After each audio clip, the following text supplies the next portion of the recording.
warning signs. Joining me now with more is WellCare Behavioral and Medical Clinic, Keisha English. Thank you for being here on the noon hour. So much to talk about when it comes to suicide. This is a conversation that really needs to happen more openly because it is a leading cause of death here in Nevada and across the U.S. Absolutely. Thank you for having me.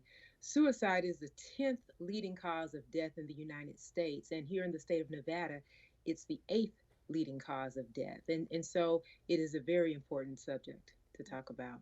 And you know, when we look at those numbers, these are numbers that we can change by reaching out, making aware, and becoming an advocate for ourselves and for those around us. What kind of signs should we be looking out for, whether that's ourselves or a loved one? I think that it's really important to pay attention to the language people are using.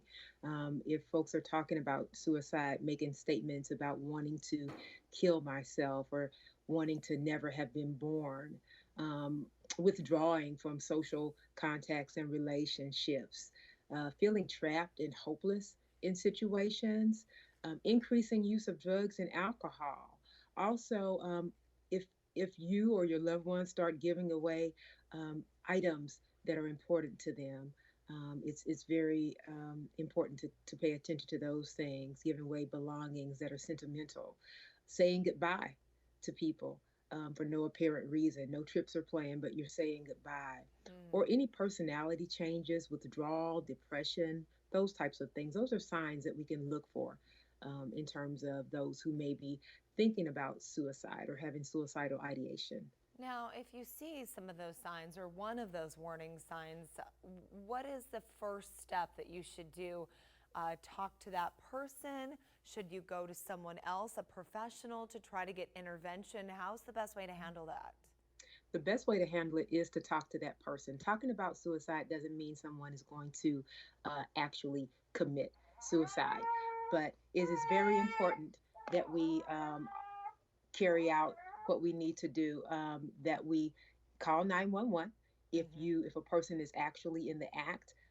Call Wealth Care Services or any other therapeutic organization or the National Suicide Prevention Hotline. And that number is 800 273 TALK. I'm sorry, that's a 800 273 8255. 800 273 8255. That's the National Suicide Prevention Lifeline. And it's okay. We hear the baby in the background. You know what? It's real live TV and it happens. We all appreciate, you know, these interesting times where many of us are working from home. Speaking of that, something I do want to touch on because so many people are separated from their loved ones right now given the pandemic. Is there a special way that we should be looking to reach out to folks to keep this open dialogue? Absolutely. Staying in contact during these times of social isolation is very important. So, keeping your ears open, being a listening ear, and being able to be there to support one another in these times of social isolation is very important. Unhappy little one there, but Keisha, such great and very vital information as we, you know, look to keep this conversation in the forefront as it is, as you mentioned, a leading cause of death. So we thank you so much for your time today. We're going to point people to our website.